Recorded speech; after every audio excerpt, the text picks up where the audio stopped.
രക്ഷയുടെ പാതയിൽ. ഈശോ മിശിഹായ്ക്ക് സ്തുതിയായിരിക്കട്ടെ. പ്രിയപ്പെട്ട കുഞ്ഞുങ്ങളെ, കഴിഞ്ഞ 2 ദിവസങ്ങളായി 2 അധ്യായങ്ങളായി നമ്മുടെ കർത്താവ് ഈശോ മിശിഹായുടെ ജീവിതത്തിലേക്ക് കൂടുതൽ ആഴത്തിൽ ഇറങ്ങിച്ചെല്ലാൻ നമ്മൾ ശ്രമിക്കുകയായിരുന്നു. ഇന്ന് നമ്മളൊരല്പം കൂടി ഈശോയുടെ വ്യക്തിത്വത്തിൻ്റെ ഉള്ളറകളിലേക്ക് ഇറങ്ങുവാൻ ശ്രമിക്കുക. എല്ലാ മതബോധനത്തിൻ്റെയും ലക്ഷ്യമെന്ന് പറയുന്നത് ഈശോയുടെ വ്യക്തിത്വത്തെ കൂടുതൽ അടുത്തറിഞ്ഞ് ആഴത്തിലേക്ക് ഇറങ്ങി അതുമായി ഒന്നായി ചേരുക എന്നുള്ളതാണ്. ഇന്നത്തെ നമ്മുടെ ക്ലാസ് ആ ഒരു വിഷയത്തെയാണ് സ്പർശിക്കുന്നത്. ഒരു പ്രാർത്ഥനയോടുകൂടി നമുക്ക് ആരംഭിക്കാം. ഒരു നിമിഷം മക്കളെ, നമ്മളായിരിക്കുന്ന സ്ഥലത്ത് നിശബ്ദമാവാം. അവിടുത്തെ സന്നിധിയിലേക്ക് നമ്മളെ സമർപ്പിക്കാം. ഒരു നിമിഷം കണ്ണടയ്ക്കുക. എൻ്റെ ഈശോയെ, എൻ്റെ ജന്മം മുതൽ എൻ്റെ മാമോദീസയുടെ വേള മുതൽ ഓരോ നിമിഷത്തിലും അങ്ങ് എന്നെ ഓർമ്മിപ്പിക്കുന്നുണ്ട് ഞാൻ അങ്ങേ പ്രിയപ്പെട്ട മകനോ മകളുമാണെന്ന്. ഞാൻ കഴിഞ്ഞ 11 വർഷമായി എൻ്റെ മതബോധനത്തിൻ്റെ വേദിയിലൂടെ അവിടുത്തോട് കൂടുതൽ അടുക്കുകയായിരുന്നു. ഇനി ജീവിതത്തിൻ്റെ വേദികളിലേക്ക് ഞാൻ ഇറങ്ങുമ്പോൾ അവിടുത്തെക്കുറിച്ച് കൂടുതൽ അറിഞ്ഞ് അവിടുത്തെ വ്യക്തിത്വത്തെ എന്നോട് ചേർത്ത് നിർത്തിക്കൊണ്ട് ഇറങ്ങുവാനുള്ള ഒരു പരിശ്രമം ഞാൻ നടത്തുകയാണ്. എൻ്റെ കൂടെ ഉണ്ടാവണമേ എൻ്റെ ഈശോയെ. അവിടുത്തെ കൂടുതൽ അറിയുവാൻ, ആഴത്തിലറിയുവാൻ അവിടുത്തെ ആത്മാവിനെ അയച്ച് എൻ്റെ ബുദ്ധിയെയും ചിന്തകളെയും മനസ്സിനെയും ആത്മാവിനെയും പ്രകാശിപ്പിക്കണമേ. പരിശുദ്ധ അമ്മേ, മാതാവേ, എനിക്ക് വേണ്ടി പ്രാർത്ഥിക്കണമേ. പിതാവിൻ്റെയും പുത്രൻ്റെയും പരിശുദ്ധാത്മാവിൻ്റെയും നാമത്തിൽ ആമേൻ. പ്രിയപ്പെട്ട മക്കളെ, ഒരുപക്ഷെ നിങ്ങളൊക്കെ കണ്ടിട്ടുള്ള ഒരു ചിത്രമായത് അല്ലേ? ഈ ചിത്രം ഒന്ന് നോക്കിക്കേ നിങ്ങൾ. ഇത് 6 ആണോ 9 ആണോ എന്ന് ഒന്ന് നിങ്ങളുടെ അഭിപ്രായം എന്താണെന്ന് മനസ്സിലൊന്ന് പറഞ്ഞു നോക്കിക്കേ. ഇത് 6 ആണോ അതോ ഇത് 9 ആണോ? ഇവിടെ 2 പേരും ഇന്ന് തർക്കിക്കുന്നുണ്ട്. ഒരാൾ പറയുന്നു ഇത് 6 ആണ്, മറ്റൊരാൾ പറയുന്നു ഇത് 9 ആണ്. ഉത്തരം എന്താണ്? നിങ്ങൾക്കറിയാം ഉത്തരം. നിങ്ങൾ എവിടെ നിൽക്കുന്നോ, നിങ്ങൾ ഏത് വശത്ത് നിൽക്കുന്നോ അവിടമനുസരിച്ച് ഒരു സൈഡിൽ നിന്നാൽ അത് 6 ആണ്, മറു സൈഡിൽ നിന്നാൽ അത് 9 ആണ്. ഇതുപോലെ ലോകചരിത്രത്തിൽ ഒരു വ്യക്തിയുടെ ഇരുവശത്തും നിന്നുകൊണ്ട് കുറേ പേര് ആ വ്യക്തിക്ക് അനുകൂലമായിട്ടും കുറേ പേര് ആ വ്യക്തിക്ക് പ്രതികൂലമായിട്ടും വർഷങ്ങളായി തലമുറകളായി യുഗാന്തരങ്ങളായിട്ട് തർക്കിച്ചുകൊണ്ടിരിക്കുന്ന ഒരു വ്യക്തിത്വമുണ്ട്.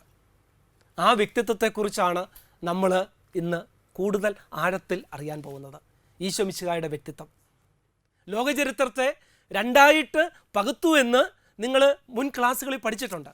BC എന്നും AD എന്നും ഒക്കെ. ഇന്ന് നമ്മൾ കൂടുതൽ ആഴത്തിൽ കാണുകയാണ്.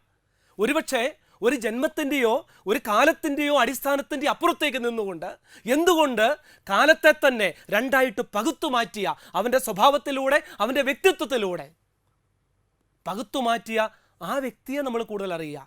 പക്ഷെ ഒരു കാര്യം ഓർത്തോണം, ഇവിടെ ഞാൻ പറഞ്ഞതുപോലെ 2 അഭിപ്രായമുണ്ട്. അവനോട് ചേർന്നാണോ നിങ്ങൾ നിൽക്കുന്നത്, അവന് പ്രതികൂലമായിട്ടോ അവനെതിരായിട്ടാണോ നിങ്ങൾ നിൽക്കുന്നത്? അതിൻ്റെ അടിസ്ഥാനത്തിൽ അഭിപ്രായങ്ങളിൽ വ്യത്യാസമുണ്ടാവുന്നുണ്ട്. അതോടൊപ്പം തന്നെ ഈ ഒരു ചിത്രം കൂടെ നിങ്ങളൊന്ന് കണ്ടു നോക്കുക. ഈ കഥ നിങ്ങൾ കേട്ടിട്ടുള്ളൊരു കഥയാണ്. ആനയ്ക്ക് ചുറ്റും കുറേ അന്ധന്മാർ നിന്നുകൊണ്ട് ഇതെന്താണെന്ന് കണ്ടെത്താനായിട്ട് അവർ ശ്രമിക്കുക. കഥ കൂടുതൽ ഞാൻ പറയുന്നില്ല, നിങ്ങൾ ചെറുപ്പം തൊട്ടേ കേട്ടു വന്ന ഒരു കഥയാണ്. ഇവിടെ ഓരോരുത്തരും ഓരോ അഭിപ്രായമാണ് പറയുന്നത്. ആന ഇതാണ്, അതാണ്, ഇതാണ് എന്നൊക്കെ പറയുന്നു. അവരെങ്ങനെ അനുഭവിച്ചോ അതിൻ്റെ അടിസ്ഥാനത്തിൽ ആനയെ അവർ നിർവചിക്കുക. ഇത് 2ാമത്തെ വശം. ലോകചരിത്രത്തിൽ ഈശോ മിശിഹായെ അനുഭവിച്ച ഓരോ വ്യക്തിയും താൻ അനുഭവിച്ചതിൻ്റെ അടിസ്ഥാനത്തിൽ നിന്നുകൊണ്ട് അവനെ നിർവചിച്ചിട്ടുണ്ട്. ഞാൻ നേരത്തെ പറഞ്ഞതുപോലെ അവനെ എതിർക്കുന്നവൻ, അവനെ എതിരാളിയായിട്ട് കാണുന്നവൻ, അങ്ങനെയാണ് അവനെ അനുഭവിച്ചിട്ടുള്ളത്. സ്വാഭാവികമായിട്ടും അവനെ നിർവചിക്കുന്നത് അങ്ങനെയാണ്. ഇവിടെ വേണം പ്രിയപ്പെട്ട മക്കളെ, ഒരു വിശ്വാസി എന്ന നിലയിൽ, ഒരു ക്രിസ്ത്യാനി എന്ന നിലയിൽ ഞാൻ ഈശോയുടെ സൈഡിൽ നിൽക്കുമ്പോൾ അവിടുത്തെ വ്യക്തിത്വം എന്താണെന്ന് അവിടുത്തോട് ചേർന്ന് നിന്നുകൊണ്ട് നമ്മൾ ഇന്ന് തിരിച്ചറിയുക. കാരണം ആ വ്യക്തിത്വമാണ് എൻ്റെ മാതൃക. എനിക്ക് മറ്റൊരു ഹീറോ ഇല്ല, എനിക്ക് മറ്റൊരു മോഡലില്ല. ഒരു പുണ്യവാളന്മാരോ ഒരു വൈദികനോ ഒരു സന്യസ്തനോ ഒന്നുമല്ല. എൻ്റെ ആത്യന്തികമായിട്ടുള്ള മോഡൽ എന്ന് പറയുന്നത് എൻ്റെ കർത്താവ് ഈശോ മിശിഹായാണ്. ഒന്നാമത്തെ സവിശേഷത, പ്രിയപ്പെട്ട മക്കളെ, ജോർദാൻ നദിയിൽ മുഴങ്ങിക്കേട്ട ഒരു സ്വരമുണ്ട്, മലമുകളിൽ മുഴങ്ങിക്കേട്ട ഒരു സ്വരമുണ്ട്. ഈശോ മിശിഹായുടെ ജീവിതത്തിൻ്റെ പ്രധാനപ്പെട്ട 2 കാലങ്ങൾക്ക് മുൻപ്, ഒന്ന് പരസ്യ ജീവിതത്തിന് തൊട്ട് മുമ്പ്, 2 അവൻ്റെ പീഡാനുഭവത്തിൻ്റെയും കുരിശുമരണത്തിൻ്റെയും ജെറൂസലമിലേക്കുള്ള ആ യാത്രയുടെയും ഒക്കെ മുൻപിലായിട്ട് 2 പ്രാവശ്യം മുഴങ്ങിക്കേട്ട സ്വരമുണ്ട്, ഇവൻ എൻ്റെ പ്രിയപുത്രൻ. ഈശോയുടെ മുഴുവൻ ജീവിതത്തെ സ്വാധീനിച്ച ആ ഒരു വ്യക്തി, തൻ്റെ പിതാവുമായിട്ട് അഭേദ്യമായ ബന്ധം പുലർത്തിയ മകൻ, പ്രാർത്ഥനയിലൂടെ പിതാവിനോട് സദാ കമ്മ്യൂണിക്കേറ്റ് ചെയ്തവൻ, ആശയവിനിമയം ചെയ്തവൻ, എന്താണ് പിതാവിൻ്റെ ഇഷ്ടമെന്ന് ഓരോ നിമിഷവും ചോദിച്ചറിഞ്ഞ് അതനുസരിച്ച് പ്രവർത്തിച്ച ഒരു നല്ല ഉത്തമ പുത്രൻ. നമ്മളൊക്കെ ഓരോ അപ്പൻ്റെ അമ്മയുടെ ഒക്കെ മക്കളല്ലേ? ഓരോ മക്കൾക്കും മാതൃകയാ. പിതാവിൻ്റെ ഇഷ്ടം നിറവേറ്റുന്നത് ജീവിത ലക്ഷ്യമാക്കിയവൻ. ഭക്ഷണമെന്ന് പറയുന്നത് നമുക്കൊക്കെ അത്യാവശ്യമാണ്. ഭക്ഷണം നമുക്കൊക്കെ വളരെ ഇഷ്ടമാണ് അല്ലേ? നമുക്കൊക്കെ ഇഷ്ടപ്പെട്ട ഭക്ഷണമുണ്ട്. ഭക്ഷണം നമ്മുടെ ഇഷ്ടങ്ങളെ നിറവേറ്റുന്നതിനപ്പുറം നമ്മുടെ ജീവിതത്തിന്, നമ്മുടെ ഓരോ ദൈനംദിന പ്രവർത്തനങ്ങൾക്ക് ഊർജം നൽകുന്നതാണ്. അവനും ഭക്ഷണമുണ്ടായിരുന്നു. എന്തായിരുന്നു ഭക്ഷണം? യോഹന്നാന്റെ സുവിശേഷം 4-ാം അധ്യായം 34-ാം വാക്യത്തിൽ ഈശോ പറയുന്നുണ്ട്, എന്നെ അയച്ചവൻ്റെ ഇഷ്ടം പ്രവർത്തിക്കുകയും അവൻ്റെ ജോലി പൂർത്തിയാക്കുകയുമാണ് എൻ്റെ ഭക്ഷണം. ഓരോ സംഭവങ്ങളിലൂടെ, ഇവിടെ അന്ധനെ സുഖപ്പെടുത്തുമ്പോൾ, പാപിനിയെ ക്ഷമിക്കുമ്പോൾ, അതുപോലെ തന്നെ കുരിശുമരണത്തിൽ എല്ലാം പിതാവിൻ്റെ ഇഷ്ടം നിറവേറ്റുകയായിരുന്നു. അതായിരുന്നു അവന് നൽകിയ ഊർജം. അവസാനം ആ കുരിശുമരണത്തിൻ്റെ പീഡാസഹനത്തിൻ്റെ തീവ്രമായ അനുഭവത്തിൽ പോലും എൻ്റെ പിതാവിൻ്റെ ഇഷ്ടമാണ് ഞാൻ നിറവേറ്റുന്നത് എന്നുള്ള ആ ബോധ്യം മനസ്സിലോട്ട് വന്നപ്പോൾ കിട്ടിയ ആ ഒരു ഊർജമുണ്ടല്ലോ എൻ്റെ മക്കളെ. 2 ബോധ്യങ്ങളിലാണ് നമ്മൾ ജീവിക്കുന്നത്. അവൻ്റെ ബോധ്യം എന്തായിരുന്നു?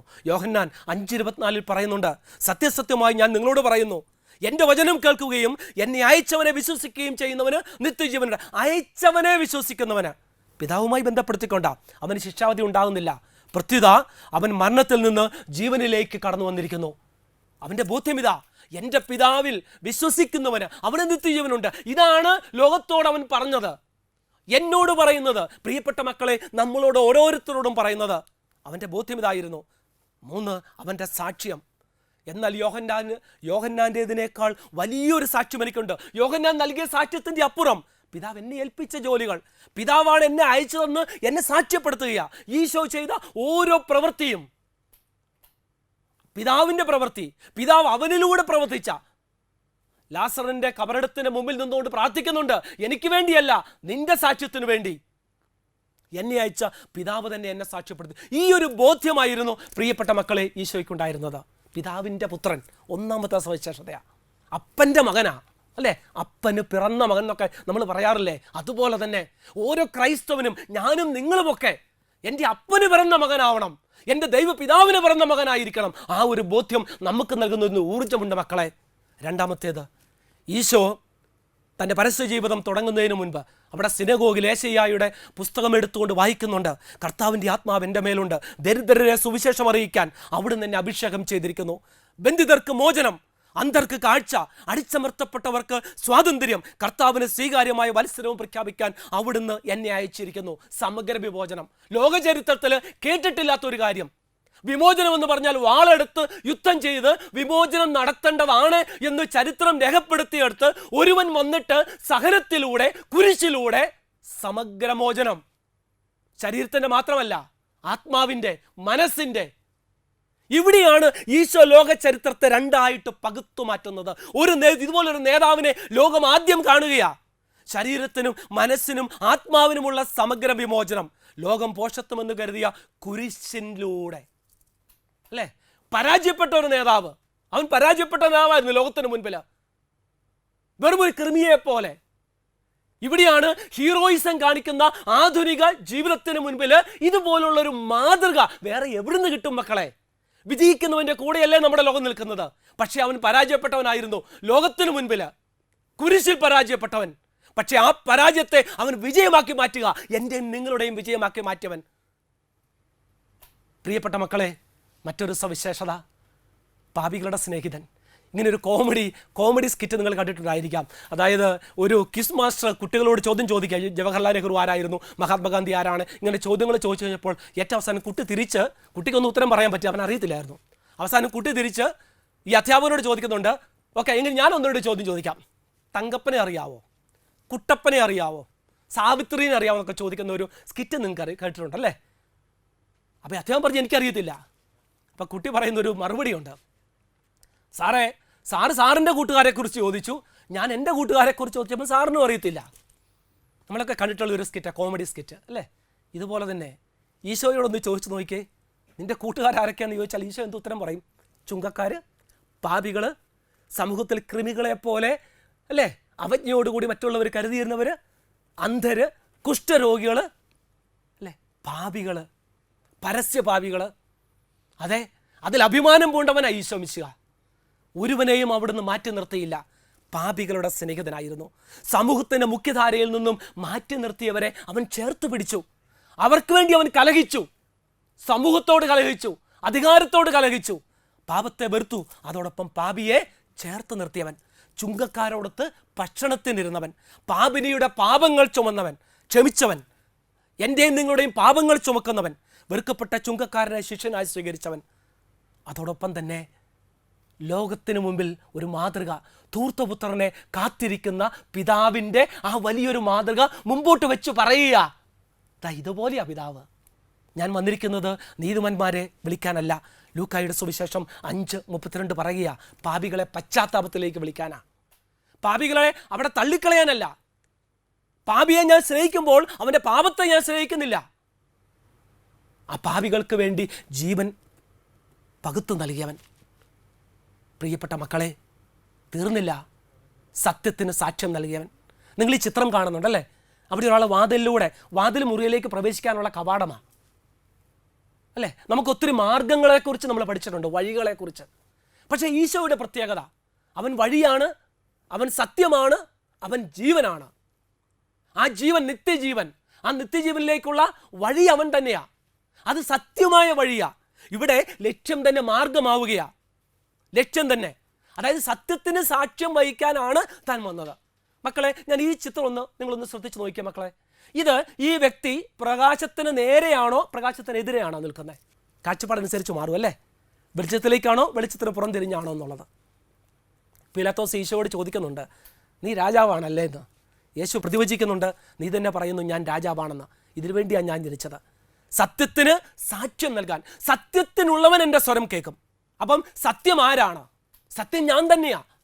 സത്യമായിട്ടുള്ളത് പിതാവ് സത്യമാണ്. അതേ പിതാവിൻ്റെ പുത്രൻ, ഒന്നായിരിക്കുന്നവൻ തന്നെ വിശ്വസിച്ച യഹൂദരോട് ഈശോ പറയുക, എൻ്റെ വചനത്തിൽ നിലനിൽക്കുന്നുവെങ്കിൽ നിങ്ങൾ യഥാർത്ഥത്തിൽ എൻ്റെ ശിഷ്യരാണ്. നിങ്ങൾ സത്യം അറിയുകയും സത്യം നിങ്ങളെ സ്വതന്ത്രരാക്കുകയും ചെയ്യും. അപ്പോൾ എന്താ ഈ സത്യം? കുറേ പ്രാവശ്യം സത്യം സത്യം സത്യം എന്ന് പറയുന്നുണ്ടല്ലോ, കുറേ പ്രാവശ്യം പറയുന്നുണ്ട്. എന്താണ് ഈ സത്യം? സത്യം പിതാവിനെ അറിയുക. അതിലപ്പുറം വലിയൊരു സത്യമില്ല. ആ നിത്യമായിട്ടുള്ള ആ ജീവൻ, ആ പിതാവിന് സാക്ഷ്യം വഹിക്കാൻ, തൻ്റെ പ്രവർത്തനങ്ങളിലൂടെ സാക്ഷ്യം വഹിക്കാൻ വന്നവൻ. പ്രിയപ്പെട്ട മക്കളെ, നമ്മൾ 4 സവിശേഷതകളിലൂടെ കടന്നുപോയി. സ്വയം നമുക്കിന്നിനി ഒന്ന് വിലയിരുത്താം. ഈ ഒരാഴ്ച പിതാവിൻ്റെ പ്രിയപുത്രൻ അല്ലേ, സമഗ്ര വിമോചകൻ, പാപികളെ സ്നേഹിച്ചവൻ, സത്യത്തിന് സാക്ഷ്യം നൽകിയവൻ. എൻ്റെ വ്യക്തിത്വം ഈശോയുടെ ഈ വ്യക്തിത്വത്തിൻ്റെ ഈ മാനങ്ങളിൽ നിന്നും എത്ര അകലത്തിലാണെന്ന് നമുക്ക് സ്വയം ഒന്ന് ചോദിച്ചു നോക്കാം, വിചിന്തനം നടത്താം. നമുക്ക് അടുത്ത ആഴ്ച വീണ്ടും നമ്മൾ ഈശോയുടെ വ്യക്തിത്വത്തിലേക്ക് കൂടുതൽ ഊർജിതമായിട്ട് നമ്മൾ കടന്നു ചെല്ലുന്നുണ്ട്. അതുവരെ നമുക്കൊന്ന് ചിന്തിക്കാം, ഈശോയുടെ വ്യക്തിത്വവും എൻ്റെ വ്യക്തിത്വവും തമ്മിൽ എന്തൊക്കെ അന്തരങ്ങളുണ്ട്. നമുക്ക് ഈശോയോട് പ്രാർത്ഥിക്കാം ആ അന്തരങ്ങളെ കുറയ്ക്കാനായിട്ട്. ഒരു നിമിഷം കണ്ണുകളടയ്ക്കാം. പ്രിയപ്പെട്ട മക്കളെ, എൻ്റെ ഈശോ മിശിഹായെ, ഞാൻ അറിയുകയായിരുന്നു അവിടുത്തെ വ്യക്തിത്വത്തെക്കുറിച്ച്. ഞാൻ തിരിച്ചറിയുന്നു ഒത്തിരി അകലം ഒത്തിരിയുണ്ട് എൻ്റെ വ്യക്തിത്വവും അവിടുത്തെ വ്യക്തിത്വവും തമ്മിൽ. പക്ഷേ എനിക്ക് അങ്ങയോട് അടുക്കണമെങ്കിൽ അവിടുത്തെ ശക്തി എനിക്ക് വേണം. എൻ്റെ ഈശോയെ, എൻ്റെ കൂടെ നടക്കണമേ. അങ്ങ് ആ ശിഷ്യന്മാരുടെ കൂടെ എമ്മാവൂസിലേക്കുള്ള യാത്രയിൽ നടന്നതുപോലെ എനിക്ക് നടന്നു കയറേണ്ടത് എമ്മാവൂസിലേക്കല്ല, അവിടുത്തെ ആ വ്യക്തിത്വത്തിലേക്കാണ്. അങ്ങനെ ഈ ഒരു ആഴ്ച ഇതിനെക്കുറിച്ച് ധ്യാനിക്കാനും അവിടുന്ന് കൂടുതൽ ശക്തിപ്പെടുവാനുമുള്ള അനുഗ്രഹത്തിന് വേണ്ടി ഞാൻ പ്രാർത്ഥിക്കുന്നു. പരിശുദ്ധ അമ്മേ, ഞങ്ങൾക്ക് ഈശോയെ തന്ന അമ്മയല്ലേ, അവിടുത്തെ വ്യക്തിത്വം കൂടി ഞങ്ങളുടെ വ്യക്തിത്വത്തിലേക്ക് ഇറങ്ങി വരാൻ ഞങ്ങൾക്ക് വേണ്ടി അവിടുത്തെ മകനോട് പ്രാർത്ഥിക്കണമേ അമ്മേ. പിതാവിൻ്റെയും പുത്രൻ്റെയും പരിശുദ്ധാത്മാവിൻ്റെയും നാമത്തിൽ ആമേൻ.